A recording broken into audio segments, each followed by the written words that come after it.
రెడ్డి గారికి, మీడియా మిత్రులకు నమస్కారం. ముందుగా సవిత గారు ఇప్పటిదాకా రాష్ట్రంలో జరుగుతున్న అనేక జరగకూడని విషయాలు, ఈ క్రైమ్ రేట్ ఎట్లా పెరిగిపోతుంది, దీనికి కారణం ఏంటి, వైఫల్యం ఏంటి, పోలీస్ వ్యవస్థలో ఉన్న వైఫల్యం గురించి చాలా చక్కగా వివరించినారు. ఇది చాలా అలార్మింగ్ అంటే ఇంకా అలార్మింగ్. ఇది చాలా ఇట్లాంటి వ్యవస్థలో ప్రజలందరికీ ఇంకా నమ్మకం పోతుంది. ప్రభుత్వం అంటే మమ్మల్ని రక్షిస్తుంది, మాకు కావలసినవి సమకూర్చుతుంది అనే ఒక మంచి అభిప్రాయమే వెళ్ళిపోతుంది. అట్లాంటిది మంచిది కాదు రాష్ట్రానికి. ఇట్లా మనకి ఒక ఎటువంటి భరోసా లేని రాష్ట్రానికి ఎవరన్నా రావడానికి, టూరిస్ట్ రావడానికి కావచ్చు, లేకుంటే ఒక మంచి కంపెనీలు రావడానికి కావచ్చు, ఏదన్నా నెలకొల్పాలి, ఇక్కడ ఏదన్నా మంచి పరిశ్రమలు పెడదామంటే వాళ్ళకి అందరికీ కూడా భయంగానే ఉంటుంది.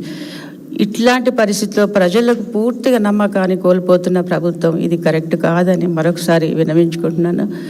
నిన్న జరిగిన విషయం ఇప్పటిదాకా సబితారెడ్డి గారు చెప్పారు.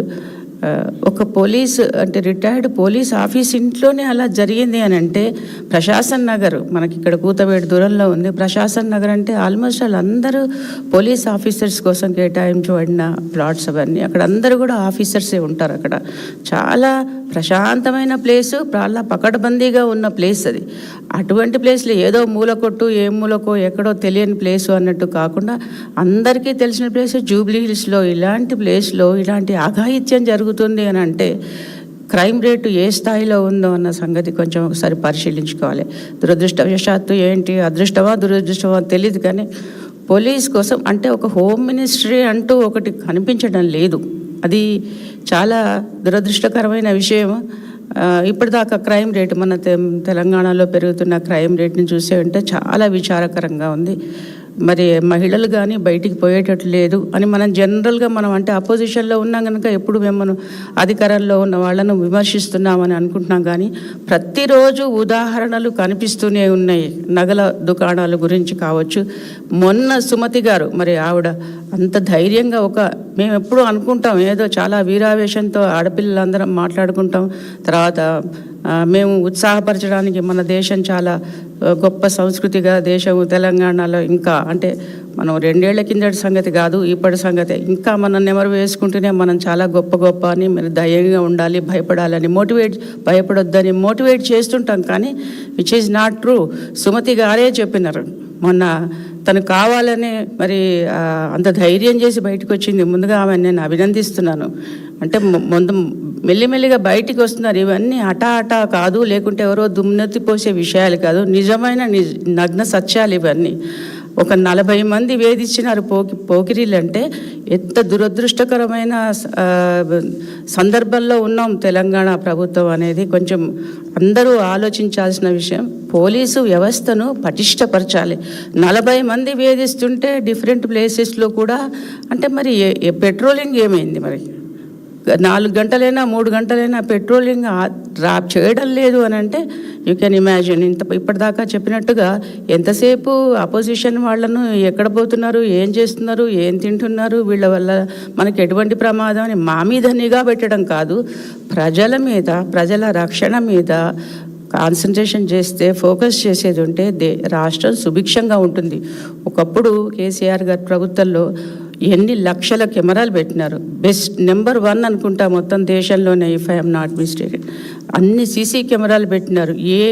ఏ మూలకు ఏ ప్లేస్లో ఇంత చిన్న విషయం జరిగినా కూడా, ఏదన్నా ఘోరం జరిగేది వెంటనే ఇన్ఫర్మేషన్ ఉండేది కమాండ్ కంట్రోల్లో. ఆ ఇనాగ్రేషన్కి కూడా నేను వెళ్ళాను. బ్రహ్మాండమైన సెటప్ అది. ఎంత చక్కగా, అసలు అందరూ భయపడిపోతారు. ఈ మూల ఎవరు చూడలే అని నిర్భయంగా క్రైమ్ చేయడానికి అవకాశం లేదు.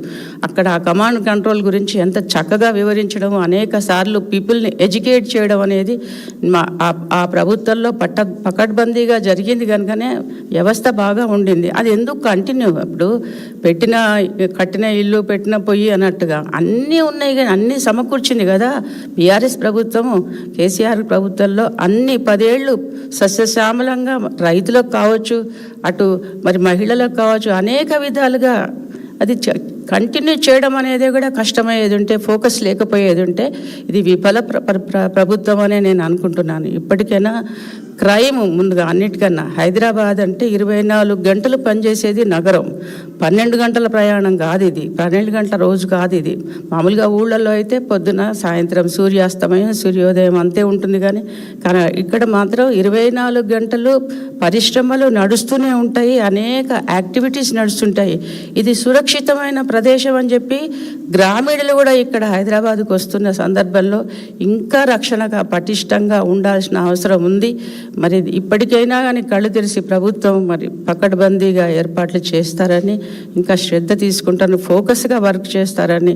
ఒకప్పుడు తెలంగాణ దిక్సూచి ఉండే దేశానికి, మరి అది దిగజారిపోతుంది అనేది మాత్రం ఇప్పుడు జరుగుతున్న గత 2-3 వారాల నుంచి జరుగుతున్న అనేక రంగాల్లో, ఒక్క రంగంలో కాదు, విద్యారంగం తీసుకుందాం, పెద్ద కన్ఫ్యూజన్. ఈ టైం కరెక్ట్గా మనకు అడ్మిషన్స్ టైము.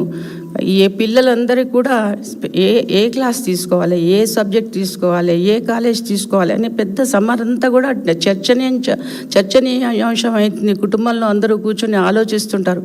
టర్నింగ్ పాయింట్ పిల్లలకందరికీ అదేంటో చాలా గౌల. సడన్గా అదేంటి నిన్న ఇంటర్మీడియట్ బోర్డును ఏంటి విలీనం చేస్తున్నారు. దానికి విలీనం చేసేవంటి దానికి ముందు ప్రచారం చేయండి, ఎడ్యుకేట్ చేయండి పేరెంట్స్ని, స్టూడెంట్స్ని. లక్షలాది మంది స్టూడెంట్స్ ఉన్నారు, 10th పాస్ అయిన పిల్లలు, ఇంటర్మీడియట్ పిల్లలు. వీళ్ళని ఏం చేద్దాం అనుకుంటున్నారు, అది కొత్తది ఏది క్రియేట్ చేస్తున్నారో దాని లక్షణాలు ఏంటిది, దాన్ని ఎడ్యుకేట్ చేయండి ప్రజల్లోకి. అదంతా ఏమీ లేకుండా ఇలా చెప్పుకుంటూ పోతే అన్ని రంగాల్లో ఇట్లాగే విఫలం కనిపిస్తూనే ఉంది. మరి తీసుకోవాల్సినంత శ్రద్ధ తీసుకోకపోవడం అనేది, ఫోకస్ లేకపోవడం అనేది చాలా శోచనీయమైన విషయం. ఇప్పటికైనా ప్రభుత్వం కళ్ళ తెరిచి ఫోకస్డ్గా అన్ని రంగాల్ని మంచి అభివృద్ధి పదంలో నడిపించాల్సిన అవసరం ఉందని చెప్తున్నాను.